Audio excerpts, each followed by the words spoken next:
Okay, everybody, here we go. Fluid balance. Hopefully we're suitably nutritionalized following this morning's discussion, and we're going to have a look at fluid balance now.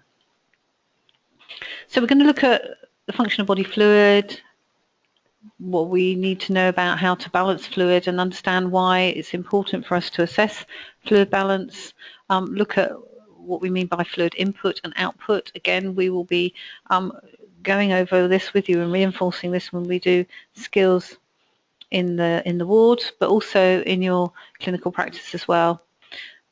So how we assess fluid balance, and then think about some of the barriers to patient hydration and how we need to assist people with their hydration needs. So it's the difference between total fluid intake and total fluid output. So what is the right amount of fluid in the right places? And it should be measured at the same time each day. We work on a 24-hour clock, and most clinical areas that you go into will either start measuring a day's intake at midnight, or you might see a day's intake measurement and recording starting at 8 o'clock in the morning, 7 o'clock in the morning. We have a chart for this particular aspect, and it's important for you to become familiarised with the charts that we use. So illness and injury can lead to fluid imbalances, and therefore we need to be very observant and diligent about recording and taking action. Well, fluid is essential for optimum health. Treatment, management and care are related to fluid balance, and again, acutely unwell patients in hospitals their fluid balance hasn't been well looked after in the same way that we looked at nutritional intake earlier. So National Institute of Clinical Excellence and the National Patient Safety Agency both looked at this and made some comments. And again, I mentioned earlier the age concern, research on nutrition in hospitals. They also looked at hydration as well. So what do body fluids for? Back to your biology, transporting nutrients, electrolytes, gases, hormones, enzymes, etc. to the cells, removing waste products of cellular activity. So it's essential chemical process, and hydrolysis of food. In other words, to aid digestion of food, you need to have fluid in presence. It is specifically required for the monitoring, non-monitoring, for heat regulation and maintaining body temperature, and it has a function within that. Also, it's a shock absorber, so it insulates it with interstitial fluid, and it provides that lubricant for cell and organ activity.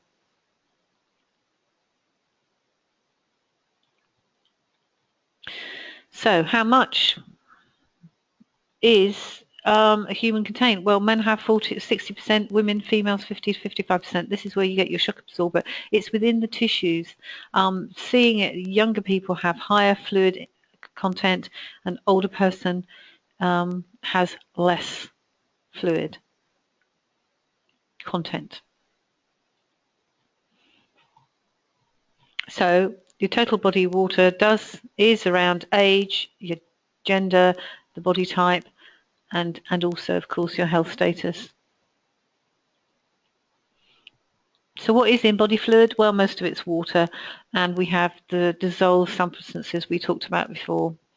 So our electrolytes like sodium, also oxygen, carbon dioxide transported in the blood, so transported in the body fluid, as well as nutrients, enzymes and hormones, also all transported around the body in fluid in the blood.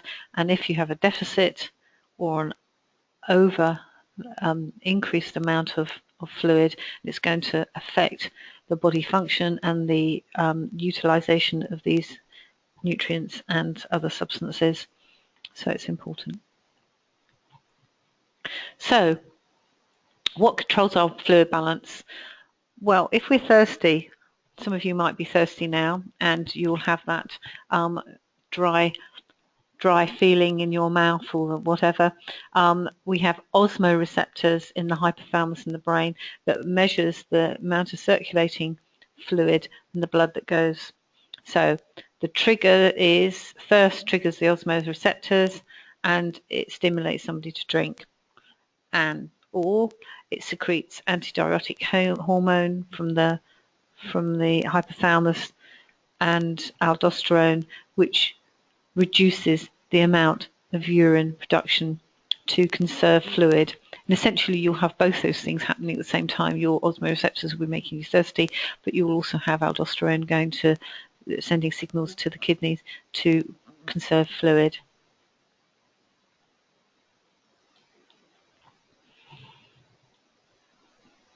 So when do we need to monitor people's fluid balance?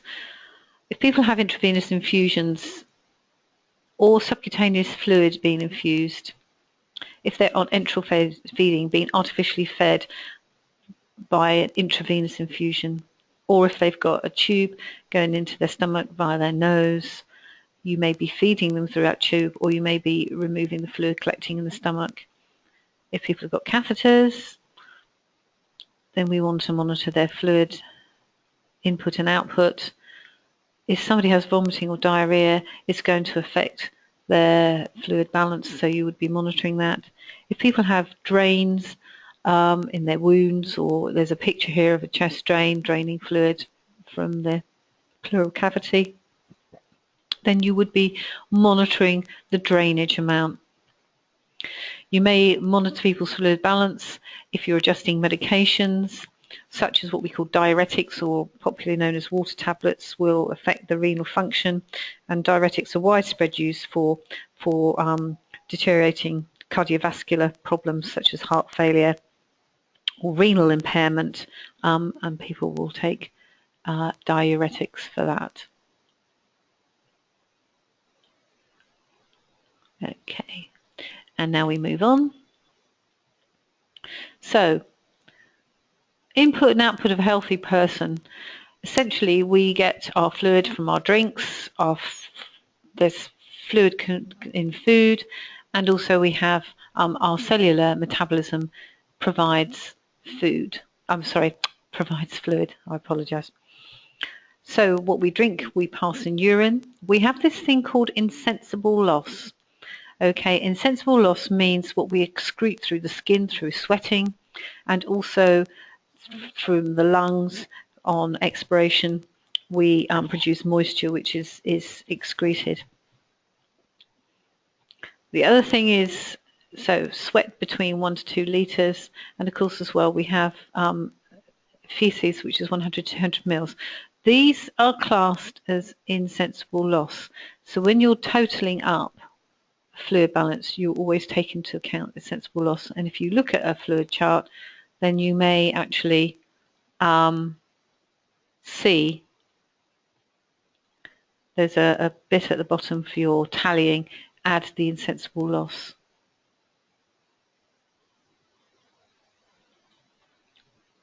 So where do we get fluid from?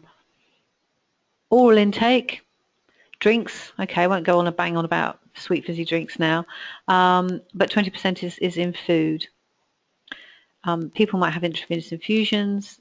I talked about enteral feeding through various tubes into the GI tract. The other thing is called parenteral feeding, which is where you get intravenous feeding of vitamins, nutrients. And the other thing is you may have some drugs come in liquid form.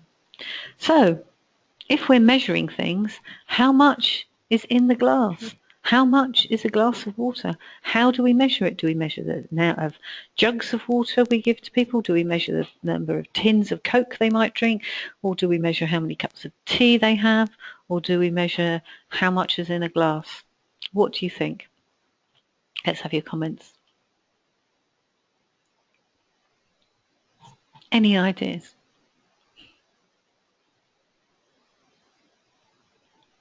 Okay. Yeah.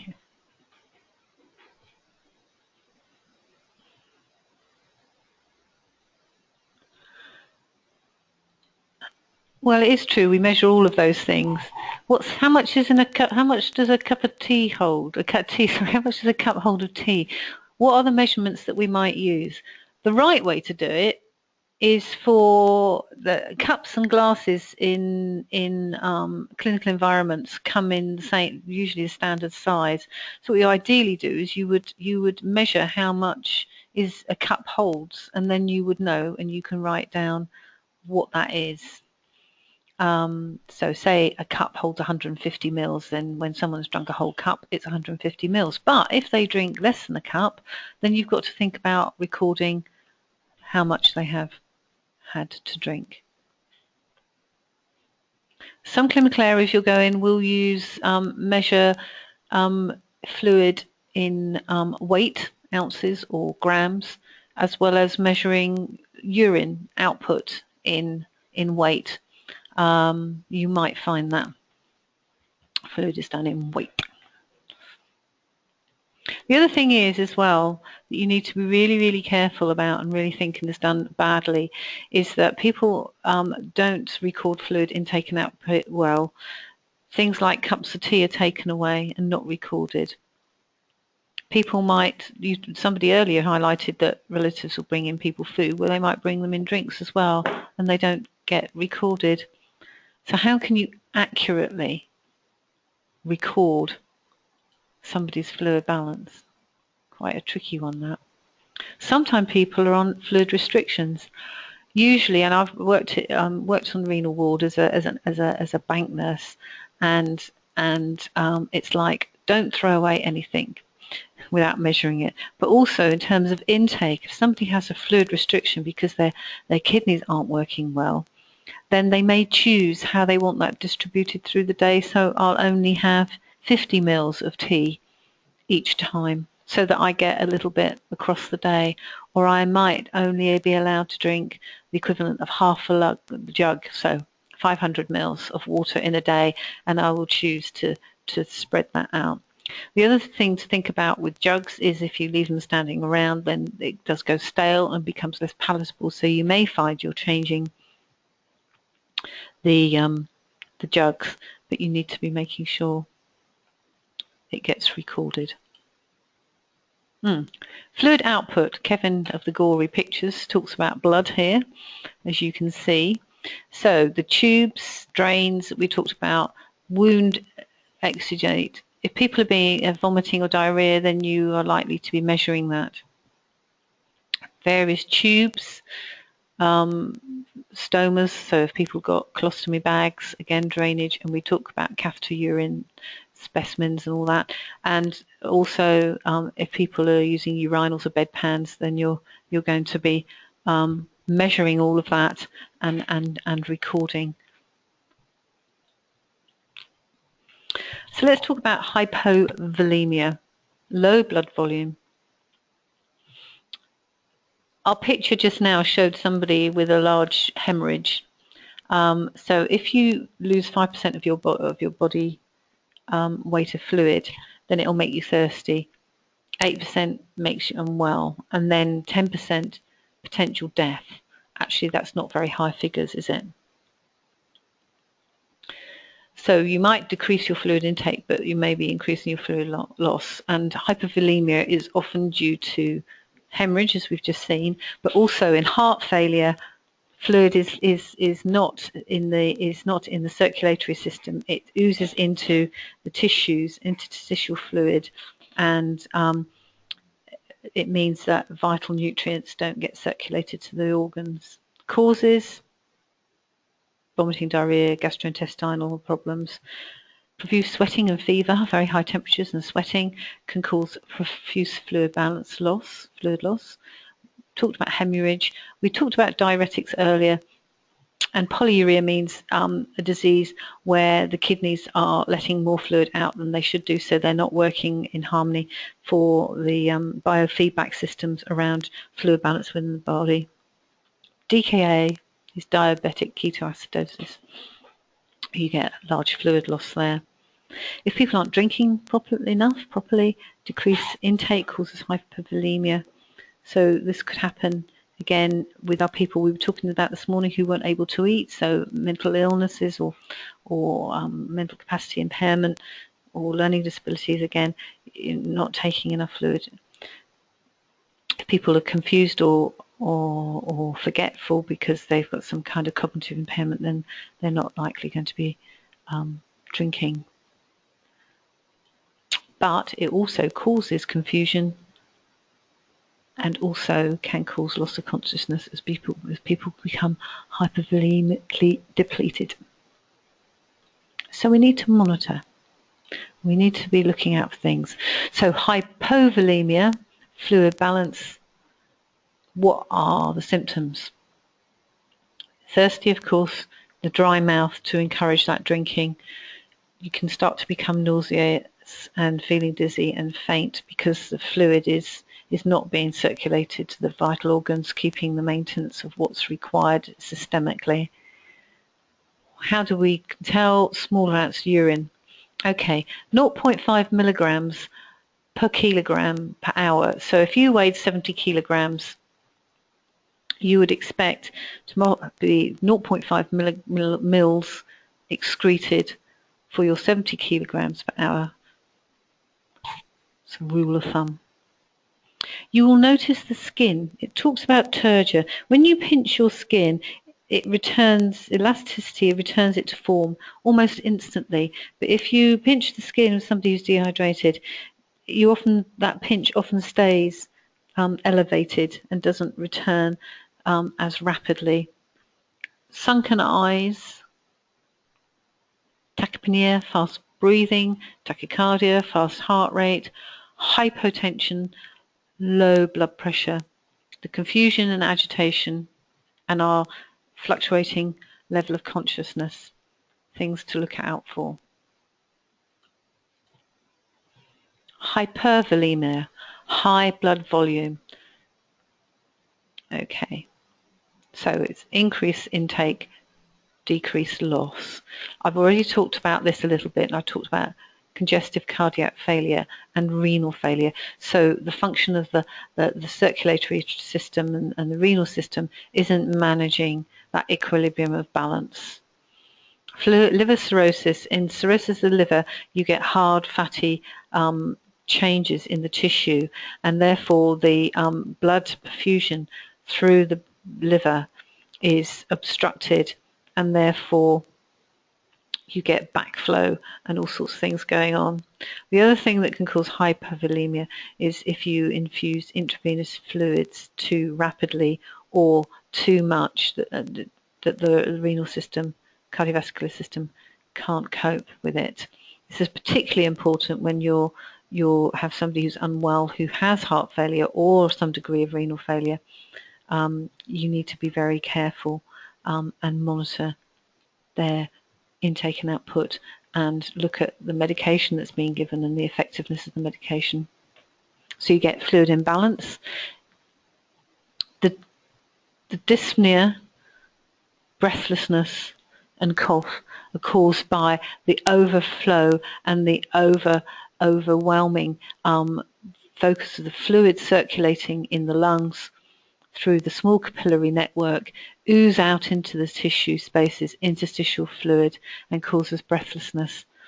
The heart tries to, by compensation, by beating faster and breathing more quickly to get blood pumped around the body. But if the heart isn't working so well, then you might get that compensation, but the body doesn't actually recover. It starts to become more and more difficult and more unwell, and more fluid retention takes place. You feel the pulse bounding, you have sometimes high blood pressure, people with confusion and level of consciousness. Looks like that's the signs for everything, doesn't it? But these are important signs to look out for. Okay. So I was also describing sort of the critical stage that you can go into, but we can look at recognizing that fluid is sitting interstitially and not being returned around the cardiovascular system. So we class this as edema, so it's abnormal accumulation of fluid in the interstitial spaces, and fluid distribution. So yeah, it means swollen condition. So here's a nice diagram here. Somebody who's got fluid accumulating. And the reason why it accumulates like that is gravity. So you sit with your legs down, and gravity, the fluid will drain through the interstitial spaces. And if you gently press as our diagram, you will see your fingerprint will remain dented on the skin. This is called pitting edema. It pits because you push your finger gently in and it stays there. So localized, which is what we see here. Here we see an edematous leg here. But note that it's swollen large up here, and down this end of it, you've got something slightly smaller. This is where the person has been wearing a shoe. So it's constricted the distribution of the fluid. If you weren't wearing a shoe, it would look a bit like this all around, which causes, so we have, this is about heart failure, this is all about heart failure, and you will get, obviously if you have peripheral edema like this, then it's going to affect your mobility and your skin. Look at this skin, it's ridged and spongy, and pressure sore can nicely develop here very easily. Look at the colour of the toes, dusky, poor circulation. This area is dusky coloured. That means oxygenated blood isn't getting down there. That's because you've got the shoe on, constricting everything. Alarm bells should ring. Poor hydration, we've looked at edematous legs. Now we know that increased pressure ulcers. If you haven't got good hydration, then you're not going to get reabsorption into the gut, and therefore you get increased risk of constipation. Increased urinary tract infections because you've not got water flowing through the system, and therefore you've got risk of static urine developing infection. Increase in the problems with heart disease causes problems with mobility, so you get increased falls, and it interferes with diabetes control. I'm going to stop here now. Has anybody got any questions or comments they want to make so far?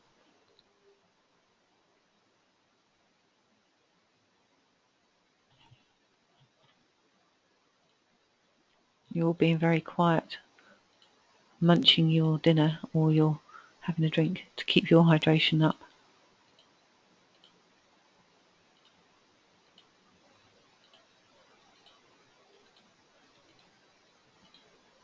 Just going to wait a couple more seconds, see if anybody's got anything they want to say.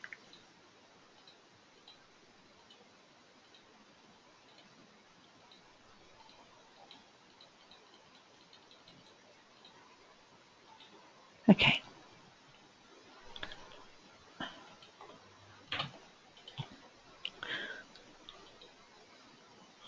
Okay, let's have a look at dehydration in older people. It's very common in care homes. Associated with major causes of mortality and morbidity. Morbidity means illness that can lead to death, so long-term conditions. But older people have diminished appetites, poor nutrition, and therefore fluid intake that they could get from food and the components are missing. So, how do we assess fluid balance? Ongoing comprehensive assessment. You're looking at the patient, you're listening to what they say and whether they're eating or not, and we're looking for things like edema. Taking their history of what's happening to them at the moment and looking at that. And your clinical signs, your temperature, your pulse and your blood pressure. Pulse and blood pressure is an estimation of cardiovascular system. So we measure the objective clinical data.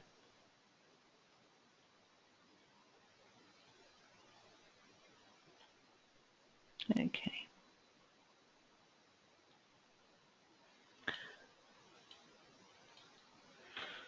Okay. Again, people, can they manage the cups and saucers and things that we've given them? I've talked about fluid restriction.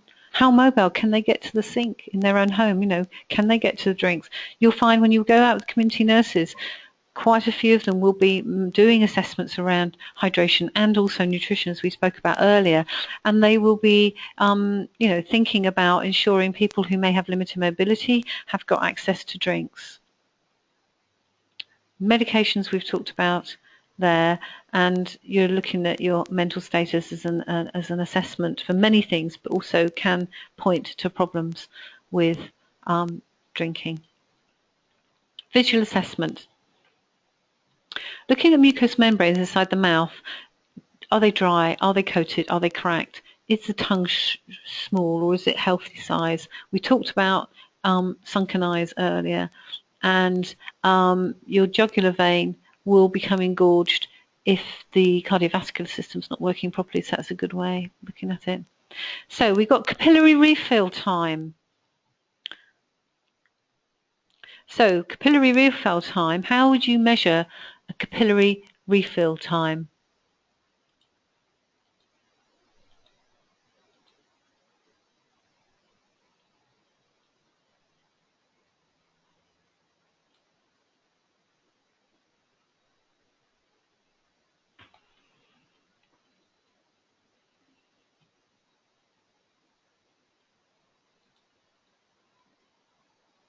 Okay, somebody said, oh, several of you coming along and giving us some indication. So press the thumb and count the seconds it returns to normal colour. So you're pressing a nail bed. How many seconds do you press for and how many do you count when you release? Come on, some of you do know. Somebody said 2 seconds. So do you press for 2 seconds or do you release for 2 seconds?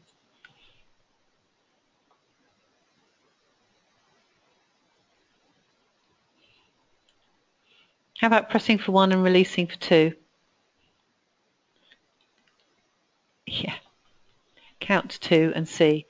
See if the colour returns, or see how long it takes. So if it's more than 2 seconds to return to normal colour, it means that they're decreased, and therefore, and therefore you need to make note of that, record it, and report it.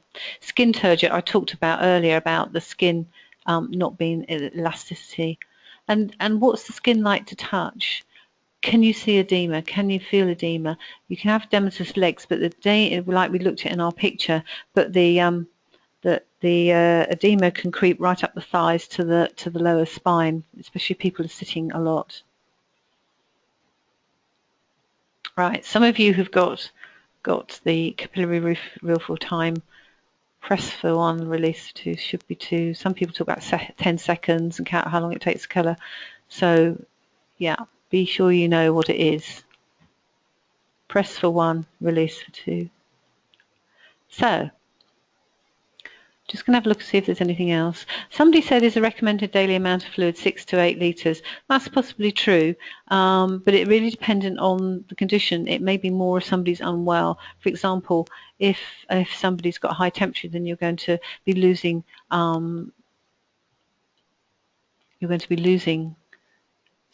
lot of fluid through sweat. So everything needs to be assessed and worked. Our objective data: pulse.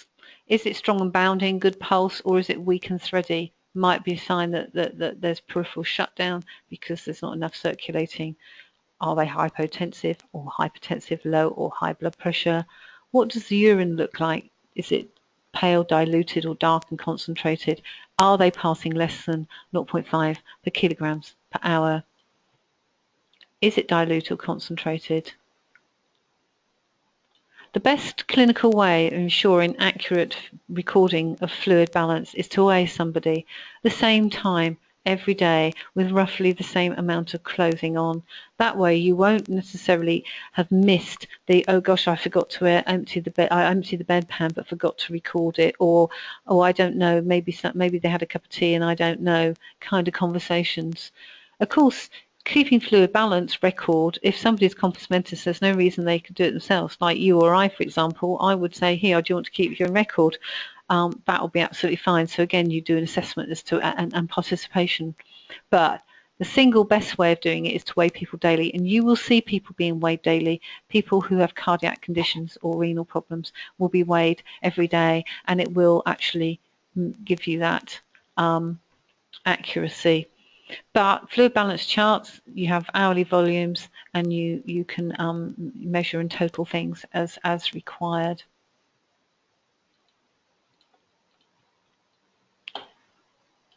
Sorry, I might have jumped one there. I've just got to go back. No. Okay.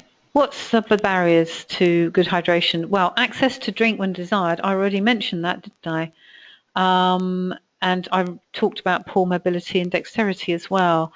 Not being able to prepare drinks or carry drinks, quite likely an issue. So you will find people having home assessments to see how they can manage the kettles, see what they can drink out of cups, whether you need to have modified aids to help with both nutrition and drinking as well. Lack of access is important. You consider that if we're actually giving care to people, that they should be able to access fluids whenever they wish. About 18 months ago, in the Midlands, I've put the article on the website, dying of thirst. Police got a 999 call from somebody who's actually in hospital, a young man who phoned up and said, "Help, please help me. I'm really thirsty and nobody's giving me any drink." So the police toddled along to the hospital to investigate. When they got there, the staff said, "Oh, they're not quite with it, or we are. Of course, we're giving them drinks, but they're forgetting that we're giving them drinks," and off they went. That patient died within a week, and died because they were dehydrated in association with the other injuries that they had, and there was a big investigation followed. Somebody shouldn't have to call the police because they're not getting a drink in hospital, and equally, people need to come into your care and expect you to care for them. So there are other things that could affect things like people who have operations might need not to eat or drink initially to start off with and build up slowly. Any operation on the gut can cause the gut to go into spasm and you may need to rest it for a few days. If people are unwell, sometimes people don't feel like drinking or eating, obviously, we talked about before. People who have got difficulties in swallowing, can't swallow things well, might have difficulty in swallowing drinks. Again, people get older, they have the reduced desire to drink and their thirst sensation diminishes and they are at risk. The drink isn't palatable, I've talked about before, and we're not thinking of individual requirements. We're not thinking of individuals being offered drinks as and when they require them, not because it suits our hospital routines. I think that's really important, and I would love you to see you when you go out on your taster days, even if you're in the community, to see how people's hydration are addressed. We talked about skin turgor already. I hope you've checked all of your own skin to see whether it falls back into place and you're well hydrated. Otherwise, I think you might need to go and top up your fluids.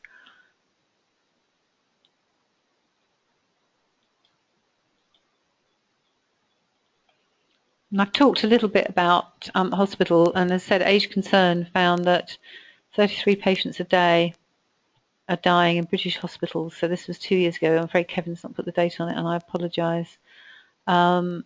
Patients recovering from surgery are kept nil by mouth before the operation. There's a whole range of research around whether you should starve people before operations, and actually you shouldn't. You just need to reduce their food intake a few hours before and their fluid intake reduced just very shortly before. People might have multiple things that affect their hydration levels. People who may be confused or unwell, unable to sit and help themselves to a drink. And we need, as healthcare professionals, to assess and understand and ensure that something is put in place to ensure people get hydrated.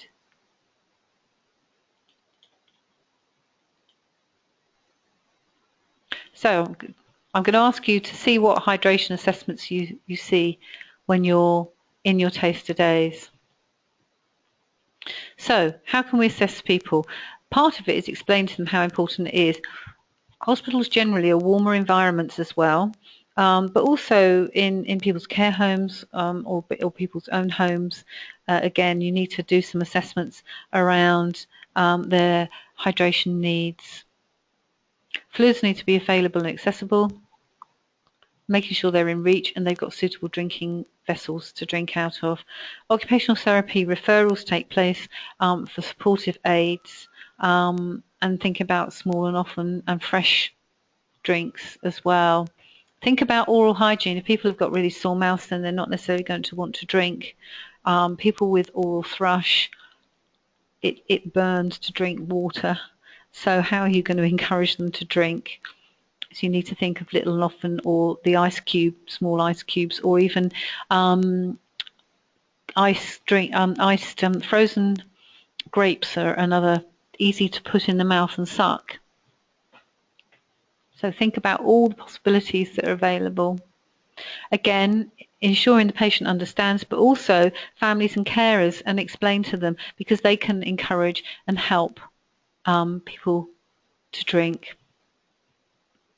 You might have to estimate in volumes of incontinence and vomit, and therefore I'm going back to my daily weight being a better accurate measure. So I don't think I think you've got over the point to you that it is essential to record and be accurate. It's important to report as appropriate, multidisciplinary team involvement, patient's care and review, and the increased risk to people with inaccurate recording has caused an increase of we've got of death and mortality. We've got that information in those papers for references for you.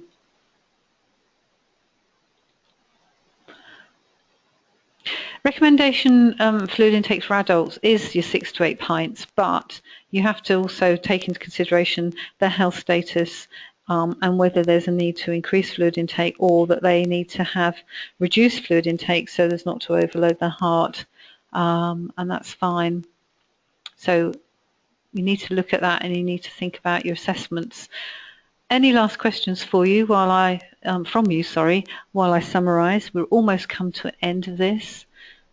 Again, importance of accuracy, it is fundamental. Assessment is it all.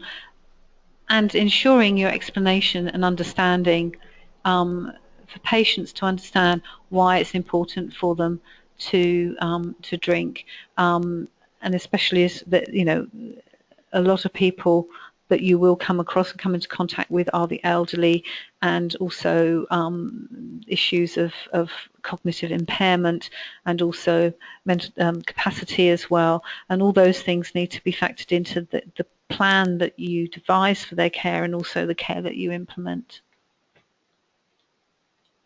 Very short one, this one. So this is the end of our discussions. I'm just going to wait to see if anybody's got any questions or anything they wish to add.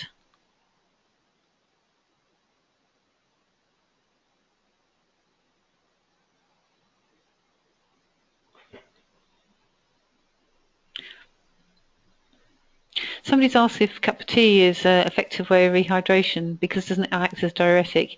Yes, it does. Tea acts as a diuretic, and therefore you have to kind of think of what's balanced. But if it's the only thing that somebody wants to drink, it doesn't completely draw the fluid out.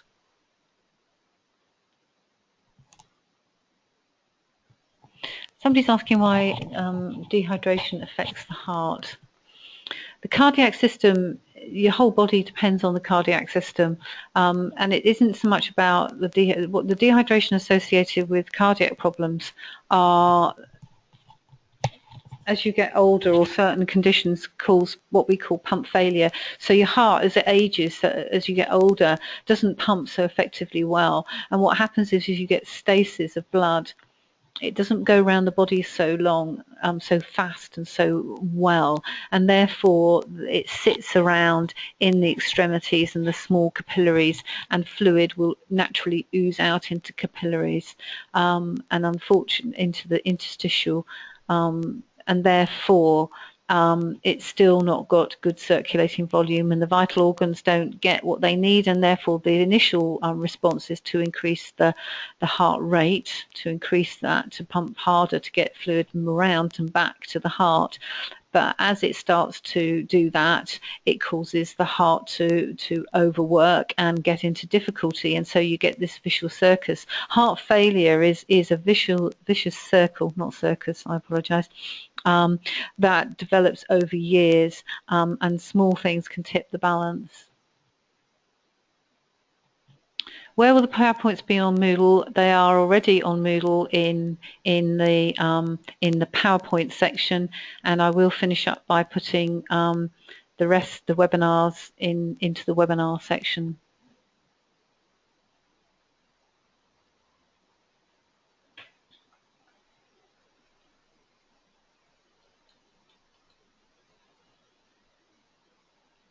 By the time we've finished, before the afternoon is out, everything will be on Moodle for you. Some of you are asking about when it's going to be on Moodle. Right. Thank you very much for your attention today, and also your questions and comments.